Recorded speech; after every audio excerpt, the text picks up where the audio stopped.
How do we want to live as a society? From my perspective, I've always felt an urge to understand the big picture. It's only something that you can get if you are a researcher, if you are a scientist, if you ask big questions.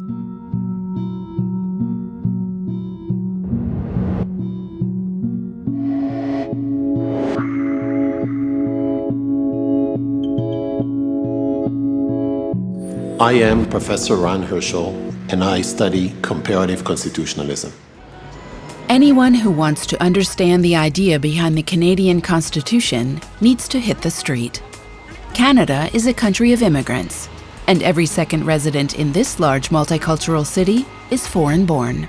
So we are in Toronto's Chinatown neighborhood, and it's one of the many diverse neighborhoods that Toronto and Canada in general have. And it has to do a lot with constitutional law in this country. In 1982, Canada radically overhauled its constitution, bilingualism, cultural pluralism. With this reform, Canada consciously crafted a liberal societal self-image. In a way, Canada is a bit like Galapagos Island for Charles Darwin. So by looking at all the constitutional transformations that Canada has seen over the last 35 years, you can get a sense of much broader processes on a global scale.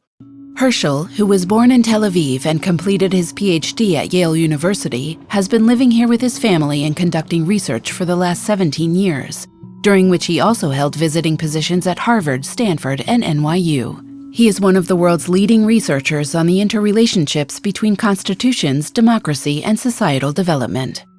Old notion of everything political is for politics and everything legal is for law no longer holds true. So in order to understand the political reality out there, we must understand the interrelations between the two fields. Political decisions on fundamental societal questions have now become constitutional questions, a juridification of politics. So courts throughout the world are now called upon almost on a daily or weekly basis to decide questions that up until 30 or 40 years ago were left to the political sphere to decide. In the 1950s, about 30% of all constitutions in the world saw a direct possibility for constitutional courts to review legislation. In 2011, this rate reached 80% and is estimated at 90% today. A shift with consequences. Constitutional questions are not discussed in a vacuum. They are influenced by national agendas and political pressure. Hirschl is researching precisely this interdependency. The constitutional sphere itself has become an arena of political struggle. We've seen this in the United States, for example, where every appointment to the Supreme Court, every new nomination of a new justice to the Supreme Court has become a major, almost nationwide political battle, whether it would be a more conservative judge, a more liberal justice, Republican, Democrat, and so on. We've seen tremendous constitutional wars, so to speak, taking place around the world precisely because politicians, political elites, political parties begin to understand the significance of political control over the constitutional arena. His work has another focus too. How does the relationship between religion and constitution affect the collective identity of a state? How does, for instance, Israel as a Jewish state coexist with Israel as a democratic state? Where do they collide with each other when 20% of its citizens are not Jewish? Hirschl, a modern global citizen who lived and worked in 3 different countries, also views these as autobiographical questions. He is working on them with his wife, Ayelet Shachar, the director of the Max Planck Institute for the Study of Religious and Ethnic Diversity in Göttingen.